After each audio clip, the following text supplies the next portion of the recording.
ಮಹಾ ಮಾನವತಾವಾದಿ.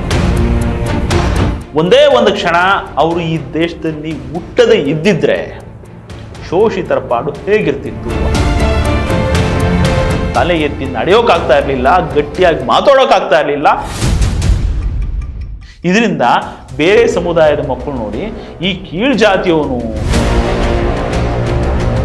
ತನ್ನ ಜಾತಿ ಹೆಸರನ್ನ ಇಟ್ಕೊಂತಿದ್ದಾನೆ ಅಂತ ಹಾಸ್ಯ ಮಾಡ್ತಾರೆ. ಇಂಥ ಮಹಾನಾಯಕನಿಗೆ ಜನ್ಮ ನೀಡಿದಂತಹ ತಂದೆ ತಾಯಿ ನಿಜಕ್ಕೂ ದೇವರು. ಇವತ್ತು ಇವೆಲ್ಲ ಶೋಷಿತ ವರ್ಗಗಳಿಗೆ ಸಿಕ್ಕಿದೆ ಅನ್ನೋದಾದ್ರೆ ಅದಕ್ಕೆ ಆ ಮಹಾನಾಯಕನೇ ಕಾರಣ. ಮಹಾ ಮಾನವತಾವಾದಿ ಈ ಪದ ಕೇಳಿದ್ರೆ ಸಾಕು ತಟ್ ಅಂತ ನೆನಪಾಗೋದು ಸಂವಿಧಾನ ಶಿಲ್ಪಿ ಡಾಕ್ಟರ್ BR ಅಂಬೇಡ್ಕರ್. ಒಂದೇ ಒಂದು ಕ್ಷಣ ಅವರು ಈ ದೇಶದಲ್ಲಿ ಹುಟ್ಟದೆ ಇದ್ದಿದ್ರೆ ಶೋಷಿತರ ಪಾಡು ಹೇಗಿರ್ತಿತ್ತು ಅಂತ ಒಮ್ಮೆ ಸುಮ್ಮನೆ ನೆನಪು ಮಾಡ್ಕೊಳ್ಳಿ. ಶಿಕ್ಷಣ ಮೊದಲೇ ಇಲ್ಲ. ಶಿಕ್ಷಣ ಇಲ್ಲ ಅಂದಮೇಲೆ ಕೆಲಸ ಸಿಕ್ತಿತ್ತಾ? ಇಲ್ವೇ ಇಲ್ಲ. ದೇವಸ್ಥಾನಗಳಿಗೆ ಹೋಗೋಕೆ ಆಗ್ತಾ ಇರಲಿಲ್ಲ. ಸಾರ್ವಜನಿಕ ಸ್ಥಳಗಳಲ್ಲಿ ನಿಲ್ಲೋಕ್ಕಾಗ್ತಾ ಇರಲಿಲ್ಲ. ತಲೆ ಎತ್ತಿ ನಡೆಯೋಕ್ಕಾಗ್ತಾ ಇರಲಿಲ್ಲ. ಗಟ್ಟಿಯಾಗಿ ಮಾತಾಡೋಕ್ಕಾಗ್ತಾ ಇರಲಿಲ್ಲ. ಇವತ್ತು ಇವೆಲ್ಲ ಶೋಷಿತ ವರ್ಗಗಳಿಗೆ ಸಿಕ್ಕಿದೆ ಅನ್ನೋದಾದ್ರೆ ಅದಕ್ಕೆ ಆ ಮಹಾನಾಯಕನೇ ಕಾರಣ. ಇಂಥ ಮಹಾನಾಯಕನಿಗೆ ಜನ್ಮ ನೀಡಿದಂತಹ ತಂದೆ ತಾಯಿ ನಿಜಕ್ಕೂ ದೇವರು. ಅದೇ ರೀತಿ ಅವರ ಇಡೀ ಕುಟುಂಬವೇ ಅಪ್ರತಿಮ ದೇಶಭಕ್ತರ ಕುಟುಂಬ. ಈ ವಿಚಾರ ಎಲ್ಲಿನೂ ಅಷ್ಟೊಂದು ಪ್ರಸ್ತಾಪ ಆಗಿಲ್ಲ.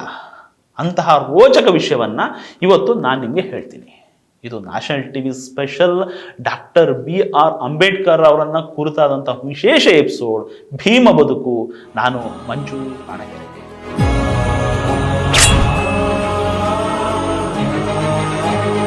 ಇಲ್ಲಿ ಬಾಬಾ ಸಾಹೇಬ್ರಿಂದ ಇಷ್ಟೆಲ್ಲ ಕೊಡುಗೆ ಸಿಕ್ಕಿದೆ. ಎಲ್ಲಕ್ಕಿಂತ ಹೆಚ್ಚಾಗಿ ಯಾವ ದೇಶದ ಪ್ರಜೆಗಳಿಗೂ ಸಿಗದಂತಹ ಹಕ್ಕುಗಳು ನಮಗೆ ಅವರು ಬರೆದುಕೊಟ್ಟಂತಹ ಸಂವಿಧಾನದಿಂದ ಸಿಕ್ಕಿದಾವೆ. ಇಂಥ ಮಹಾನೀಯರಾದ ಅಂಬೇಡ್ಕರ್ ಅವರ ಕುಟುಂಬ ದೇಶಕ್ಕಾಗಿ ಹೋರಾಡಿತ್ತು. ಅವರ ಇಡೀ ಕುಟುಂಬವೇ ಸೈನ್ಯದಲ್ಲಿ ಸೇವೆ ಸಲ್ಲಿಸಿತ್ತು. ಅಂಬೇಡ್ಕರ್ ಅವರ ತಾತ, ಅವರ ಹೆಸರು ಬಂದು ಮಾಲೋಜಿ ಸಕ್ಪಾಲ್. ಇವರು ಸೇನೆಯಲ್ಲಿ ಕೆಲಸ ಮಾಡಿ ನಿವೃತ್ತರಾದವರು. ಬ್ರಿಟಿಷ್ ಈಸ್ಟ್ ಇಂಡಿಯಾ ಕಂಪನಿಯಲ್ಲಿ ಹವಾಲ್ದಾರರಾಗಿ ಸೇವೆ ಸಲ್ಲಿಸಿದ್ರು.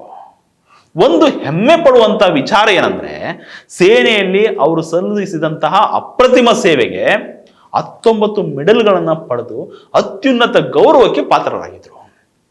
ಇದ್ರ ಜೊತೆ ಅಂಬೇಡ್ಕರ್ ಅವರಿಗೆ 6 ಮಂದಿ ಚಿಕ್ಕಪ್ಪಂದ್ರು. ಆ 6 ಜನರು ಕೂಡ ಸೇನೆಯಲ್ಲಿ ಸೇವೆ ಸಲ್ಲಿಸಿದ್ರು. ಅದೇ ರೀತಿ ಬಾಬಾ ಸಾಹೇಬರ ತಂದೆ ಕೂಡ ಸೇನೆಯಲ್ಲಿದ್ದವರೇ. ಅವರು ಸೇನೆಯಲ್ಲಿ ಕರ್ತವ್ಯ ನಿರ್ವಹಿಸಿದ ಅಷ್ಟೂ ದಿನನೂ ಕೂಡ ಸೇವೆಗೆ ಬದ್ಧರಾಗಿ ನಿಷ್ಠೆಯಿಂದ ದುಡಿದ್ರು. ಇದನ್ನೇ ಮಕ್ಕಳಿಗೂ ಕಲಿಸಿದ್ರು. ಇದರಿಂದ ಮಕ್ಕಳಿಗೆ ಶಿಸ್ತು ಅನ್ನೋದು ರಕ್ತದಲ್ಲೇ ಬಂತು. ಆ ಶಿಸ್ತಿನ ಪಾಠವನ್ನ ಅತ್ಯಂತ ತನ್ಮಯತೆಯಿಂದ ಹೆಚ್ಚು ಕಲಿತವರು ಅಂದ್ರೆ ಅದು ನಮ್ಮ ಬಾಬಾ ಸಾಹೇಬರು. ಬಾಬಾ ಸಾಹೇಬರಿಗೆ ಶಿಸ್ತಿನ ಪಾಠದ ಜೊತೆಗೆ ಸ್ವಾಭಿಮಾನದ ಪಾಠವನ್ನು, ಯಾರಿಗೂ ತಲೆ ತಗ್ಗಿಸಿದ ರೀತಿಯನ್ನು, ಯಾರಿಗೂ ಅಳುಕೋದ ದಿಟ್ಟತೆಯನ್ನು ಅವ್ರ ತಂದೆ ಕಲಿಸ್ಕೊಡ್ತಾರೆ. ಅದನ್ನ ಕರಗತ ಮಾಡಿಕೊಂಡಂತ ಅಂಬೇಡ್ಕರ್ ಅದನ್ನ ಶಾಲೆ ದಿನಗಳಲ್ಲೇ ಪ್ರದರ್ಶನ ಮಾಡ್ತಾ ಬರ್ತಾರೆ. ಅದು ಮೊದಲ ದಿನದಿಂದಲೇ ನಡೆಯುತ್ತೆ ಅನ್ನೋದು ನಿಜಕ್ಕೂ ಅವ್ರ ದಿಟ್ಟತನಕ್ಕೆ ಒಂದು ಸಾಕ್ಷಿ. ಅದು ಯಾವ ದಿನ ಗೊತ್ತಾ? ನವೆಂಬರ್ 7. ಅದು ನವೆಂಬರ್ 7ನೇ ತಾರೀಕು 1900ನೇ ಇಸ್ವಿ.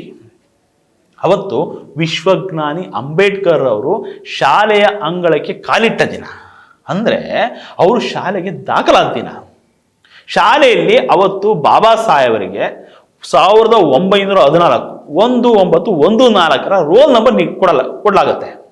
ಅವರು ಶಾಲೆಗೆ ಸೇರಿದ ದಿನವನ್ನ ಭಾರತದ ಇತಿಹಾಸವನ್ನೇ ಬದಲಾಯಿಸಿದ ಮುನ್ನುಡಿ ಬರೆದ ದಿನ ಅಂತಾನೆ ಹೇಳ್ಬೋದು. ಈ ದಿನವನ್ನ ಮಹಾರಾಷ್ಟ್ರ ಸರ್ಕಾರ ವಿದ್ಯಾರ್ಥಿಗಳ ದಿನ ಅಂತಾನೆ ಆಚರಿಸ್ತಿದೆ. ಬಾಬಾ ಸಾಹೇಬರು ಅಂದು ಶಾಲೆಗೆ ಸೇರಿದ್ರು.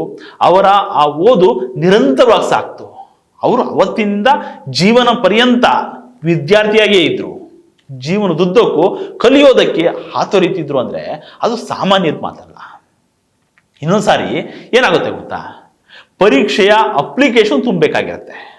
ಆ ಟೈಮಲ್ಲಿ ಗುರುಗಳು ಒಂದು ಮಾತನ್ನು ಹೇಳ್ತಾರೆ, ನೋಡಿ, ಎಲ್ಲರೂ ನಿಮ್ಮ ಹೆಸರನ್ನ ತಪ್ಪಿಲ್ಲದೆ ಸರಿಯಾಗಿ ಬರೀರಿ. ಹಾಗೆ ಅದರಲ್ಲಿ ನಿಮ್ಮ ತಂದೆ ಹೆಸರನ್ನ ಸೇರಿಸಿ ನಿಮ್ಮ ಉಪನಾಮ ಅಂದರೆ ಸರ್ನೇಮ್ ಇರುತ್ತಲ್ಲ ಅದನ್ನು ಸರಿಯಾಗಿ ಬರೀರಿ. ಯಾಕೆಂದರೆ ಅದೇ ಹೆಸರು ನಿಮ್ಮ ಜೀವನ ಪೂರ್ತಿ ಉಳಿಯುತ್ತೆ ಅಂತ ಗುರುಗಳು ಹೇಳ್ತಾರೆ. ಸರಿ, ಬಾಲಕರಾಗಿದ್ದಂಥ ಅಂಬೇಡ್ಕರ್ಗೆ ಹೇಗೆ ಬರಿಬೇಕು ಅನ್ನೋ ಸ್ವಲ್ಪ ಕನ್ಫ್ಯೂಷನ್ ಆಯಿತು, ಗೊಂದಲ ಆಯಿತು. ಪಕ್ಕದಲ್ಲೇ ಇದ್ದ ಅವ್ರ ಅಣ್ಣ ಆನಂದ್ ಅವ್ರನ್ನ ಕರೀತಾರೆ. ನೋಡ ಆನಂದಣ್ಣ, ಸರಿಯಾಗಿ ಕೇಳಿಸ್ಕೊ, ನನ್ನ ಹೆಸರು ಭೀಮ್ರಾವ್, ಅಪ್ಪನ ಹೆಸರು ರಾಮ್ಜಿ ಸಕ್ಪಾಲ್. ಅಂದ್ರೆ ಭೀಮ್ರಾವ್ ಸಕ್ಪಾಲ್ ಅಲ್ವಾ ಅಂದ್ರು. ಏನೋ ಒಂದು ಕ್ಷಣ ಇದ್ದಕ್ಕಿದ್ದಂಗೆನೆ, ಇಲ್ಲ ಅಣ್ಣ, ಅಣ್ಣ ಮತ್ತೆ ಅಪ್ಪ ಹೇಳ್ತಾ ಇದ್ರು ಸಕ್ಪಾಲ್ ಜಾಗದಲ್ಲಿ ಅಂಬಾವಾಡೇಕರ್ ಅಂತ ಬರೀ ಅಂತ, ಅದನ್ನೇ ಬರೀತೀನಿ ಅಂದ್ರು. ಇದನ್ನು ಕೇಳಿಸ್ಕೊಂಡಂತ ಇತರೆ ಹುಡುಗರು ನಗೋಕ್ ಶುರು ಮಾಡಿದ್ರು. ಯಾಕಂದ್ರೆ ಅಂಬಾವಾಡೇಕರ್ ಅದು ಅವರ ಸಮುದಾಯದ ಹೆಸರಾಗಿತ್ತು. ಇದರಿಂದ ಬೇರೆ ಸಮುದಾಯದ ಮಕ್ಕಳು ನೋಡಿ ಈ ಕೀಳ್ ಜಾತಿಯವನು ತನ್ನ ಜಾತಿ ಹೆಸರನ್ನ ಇಟ್ಕೊಂತಿದ್ದಾನೆ ಅಂತ ಹಾಸ್ಯ ಮಾಡ್ತಾರೆ. ಆಗ ಇದನ್ನೆಲ್ಲ ಗುರುಗಳು ನೋಡ್ತಾ ಇರ್ತಾರೆ. ಅವ್ರ ಹೆಸರು ಬಂದ್ಬಿಟ್ಟು ಅಂಬೇಡ್ಕರ್. ಆಗ ಅವರು ಒಂದು ಮಾತು ಹೇಳ್ತಾರೆ, ಭೀಮಾ ನೀನು ಅಲ್ಲಿ ಅಂಬೇಡ್ಕರ್ ಅಂತ ಬರೀ ಅಂತಾರೆ. ಆಗ ಬಾಲಕ ಭೀಮ್ರಾವ್, ಗುರುಗಳೇ ಅದು ನಿಮ್ಮ ಹೆಸರಲ್ವಾ ಅಂತ ಕೇಳ್ತಾರೆ. ಆಗ ಅಂಬೇಡ್ಕರ್ ಗುರುಗಳು, ಹೌದು ಭೀಮಾ, ಅದನ್ನೇ ಬರೀ ಅಂತಾರೆ. ಆಗ ಇಡೀ ತರಗತಿ ಸ್ತಬ್ಧವಾಗಿ ಹೋಗುತ್ತೆ. ಬಾಲಕ ಭೀಮರಿಗೆ ಮಾತೆ ಹೊಡೆದಂತಾಗುತ್ತೆ. ನೋಡು ಭೀಮಾ, ನಾನು ನಿನ್ನ ಗುರುಗಳು, ನಾನೇ ಈ ಹೆಸರನ್ನ ನಿನಗೆ ಧಾರೆ ಎರಿತಾ ಇದ್ದೀನಿ, ನೀನು ಹೀಗಾದ್ರೂ ಜೀವನದಲ್ಲಿ ನನ್ನನ್ನು ನೆನಪು ಮಾಡ್ಕೊಳ್ತೀಯ ಅಲ್ವಾ ಅಂತ ಕೇಳ್ತಾರೆ. ಆಗ ಬಾಲಕ ಭೀಮ್ರಾವ್ ಜೊತೆ ಅಂಬೇಡ್ಕರ್ ಅನ್ನೋ ಗುರುಗಳ ಹೆಸರನ್ನ ಉಪನಾಮವಾಗಿ ಸರ್ನೇಮ್ ಆಗಿ ಇಟ್ಕೋತಾರೆ. ಮುಂದೆ ಇದೇ ವಿಶ್ವವಿಖ್ಯಾತಿ ಪಡೆದುಕೊಳ್ಳುತ್ತೆ. ದೇಶಭಕ್ತರ ಕುಟುಂಬದಿಂದ ಬಂದ ಅಂಬೇಡ್ಕರ್ ಅವತ್ತು ಶಾಲೆಗೆ ಸೇರಿದ್ರು. ಇದರಿಂದ ಭಾರತವೇ ಬದಲಾಗೋಯ್ತು. ಶೋಷಿತರ ಬದುಕಿನಲ್ಲಿ ಹೊಸ ಬೆಳಕು ಮೂಡಿತು. ದೇಶಕ್ಕೊಂದು ಉತ್ತಮ ಸಂವಿಧಾನ ದೊರಕಿತು. ಒಂದು ವೇಳೆ ಅಂಬೇಡ್ಕರ್ ಅವ್ರ ಶಾಲೆಗೆ ಸೇರದಿದ್ರೆ, ಸಂವಿಧಾನ ಬರಿದೇ ಇದ್ದಿದ್ರೆ, ಈ ದೇಶ ಹಾಗೂ ಶೋಷಿತ ವರ್ಗದ ಜನರ ಪಾಡು ಏನಾಗ್ತಿತ್ತು ಅಂತ ನೆನೆಸ್ಕೊಂಡ್ರೆ ಎದೆ ನಡುಗು ಹೋಗುತ್ತೆ. ನಮಸ್ಕಾರ.